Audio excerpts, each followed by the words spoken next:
In the heart of Rome, applause once rose louder than the screams of the dying.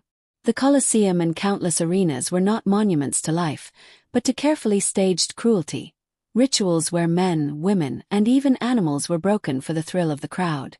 What began as duty to the dead became a system that fed on suffering, binding politics, power, and blood into one. These acts were not accidents of a violent age, but choices carved into stone. And they leave us with a haunting truth. Rome's greatness was built not only on conquest, but on orchestrated death. For Romans, entertainment was measured in blood. The Colosseum, now a ruined monument visited by millions, once stood as the greatest symbol of this philosophy.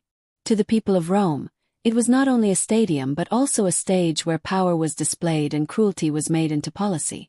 Tens of thousands gathered to watch men kill one another, criminals face wild animals, or entire mock battles fought to the death. Yet these spectacles were not simply random acts of violence. They grew out of religious duty, where bloodshed was seen as an offering to honor the dead and appease the gods. Over time, what began as ritual became performance, and performance became politics. The line between religion, punishment, and amusement disappeared, leaving only the raw fascination with death as entertainment. The question is, how far did Rome go in turning human suffering into spectacle? To answer, we must begin not with the Colosseum, but with a funeral. Rome's first gladiators weren't entertainers, they were offerings to the dead. The Romans used the word munus, meaning duty or service, to describe these early combats.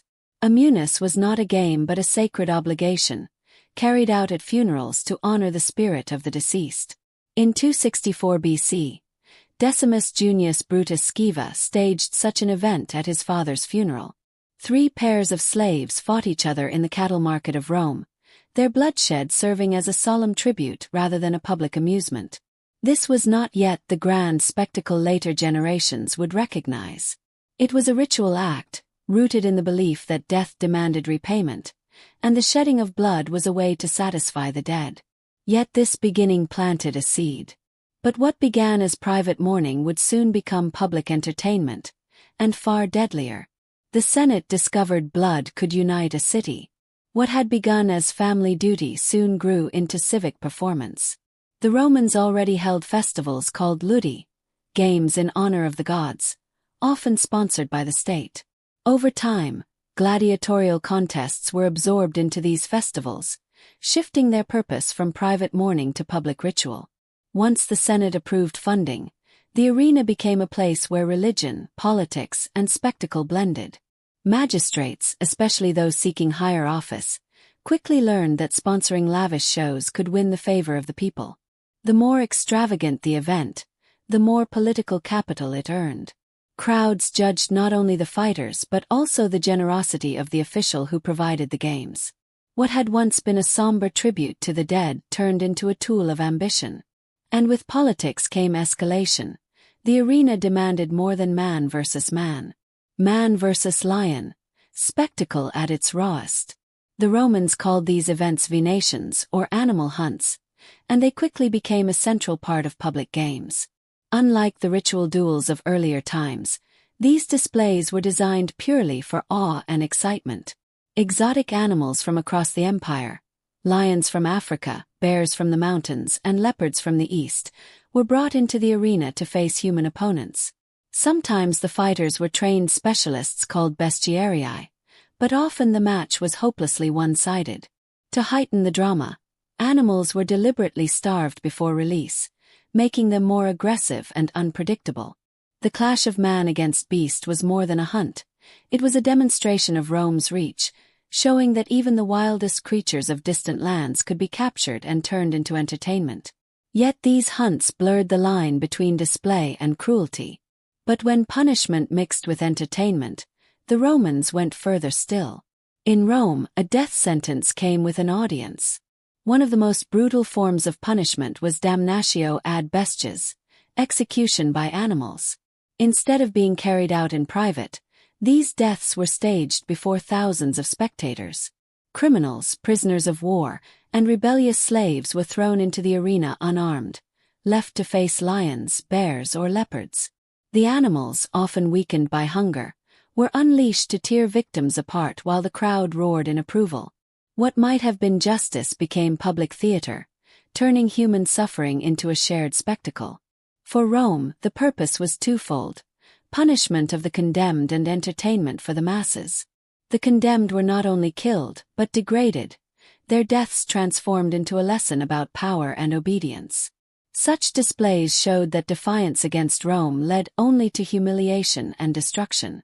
Yet even this was not Rome's limit. The empire soon flooded entire arenas for war at sea. When land was not enough, Rome built seas of death.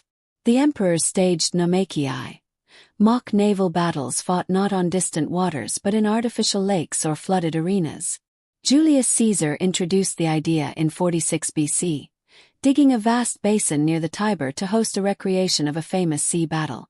Real ships were launched, armed with real weapons, and the crews were not actors but condemned prisoners forced to fight with no chance of survival. Augustus expanded the scale in 2 BC, constructing an enormous basin large enough to hold dozens of warships and thousands of men. These staged wars astonished crowds with their size and their realism, but for the fighters it was certain death. The spectacle was designed to prove Rome's mastery not only over enemies but over nature itself, turning water into yet another stage for death. But even naval carnage couldn't satisfy the appetite for shock. Myth itself would be twisted into execution. Legends were retold in blood and fire. By the height of the empire, executions were staged to imitate myths, turning familiar stories into deadly theater. One victim was forced to play Orpheus, the poet who charmed animals with his music, only to be mauled by beasts that ignored the act. Another was dressed as Daedalus, the mythical inventor who tried to escape with wings, but in the arena he was torn apart before he could take flight. Perhaps the most disturbing was the myth of Pasiphae, where a victim, sometimes a woman, sometimes a disguised man, was exposed to a bull in a cruel parody of the tale. Fire also became part of these shows. Condemned people were made to wear the tunica molesta, a garment soaked in pitch and set ablaze, turning human bodies into living torches. These were not symbolic plays but real deaths, meant to shock and amuse. And behind the cruelty lay a darker truth. These were not punishments but performances of control. Every death in the arena was also a message. The emperors understood that bloodshed could serve as more than amusement. It could reinforce their power. Games were staged to show that Rome's rulers controlled not only armies but also life and death itself. By importing exotic animals from Africa and Asia, emperors displayed the vast reach of the empire. By flooding arenas or constructing elaborate stage machinery, they proved Rome's mastery of engineering. These spectacles distracted restless crowds, offered free entertainment, and reminded citizens of imperial generosity. At the same time, they intimidated potential rebels by showing the fate of those who opposed authority. The politics of cruelty made the arena an extension of statecraft, turning death into propaganda. Yet while most cheered, not all were convinced. But not all spectators cheered. Some Romans recoiled at the brutality. Even in Rome, not everyone could stomach the show. A few voices rose in protest, questioning whether such cruelty truly honored gods or strengthened society. The philosopher Seneca admitted that after attending games, he came home more cruel and inhuman, ashamed at how the atmosphere of blood excited the crowd and infected even him. His words reveal unease with the moral cost of such entertainment. Later, the Christian writer Tertullian condemned the arena outright, calling the executions a mockery of humanity. To him, men burned alive or torn apart were not justice but savage theater disguised as ritual. These critics show that beneath the noise of cheering crowds, there were cracks in Roman confidence. Hints that some recognized the cost of normalizing violence. Yet their objections carried little weight against tradition and politics. The empire continued to feed its people with spectacles. Yet despite these objections, the appetite for spectacle only grew, shaping Rome's legacy. For every roar of the crowd, a life was broken. Archaeology uncovers what ancient writers left unsaid. the scars of those who fought and died. Excavations of gladiator cemeteries reveal bones marked by deep cuts, healed fractures from repeated fights, and fatal blows to the skull. In some cases, skeletons bear the unmistakable bite marks of lions or leopards, evidence of men thrown to beasts in staged hunts or executions. These remains remind us that gladiators and victims were not nameless figures in a show. They were mostly slaves, prisoners of war, or condemned criminals, people stripped of choice and forced into roles of suffering. Even the trained fighters, admired by crowds, had little control over their fate once in the arena. The applause of thousands came at the cost of their freedom and lives. Every spectacle masked human tragedy beneath its display. The arena was more than entertainment. It was Rome's mirror. Rome's arenas were theaters of power, not just of blood. What began as funeral rites of duty, munera to honor the dead, slowly transformed into state-funded contests of gladiators. From there, the stage expanded. Hunts with lions and leopards, executions by beasts, naval battles on flooded basins, and even mythic tortures carried out with fire and iron.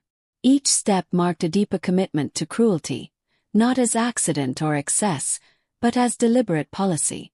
The spectacles distracted the public, displayed Rome's wealth, and reminded all of the emperor's authority. They were instruments of control, where suffering was staged to affirm order. Behind the grandeur of the Colosseum and other amphitheaters lay the reality that Rome's greatest monuments were built around death as entertainment. The legacy is unsettling. What does it say about a civilization when its most enduring symbol is not a temple, not a marketplace, but an arena where lives were taken for applause?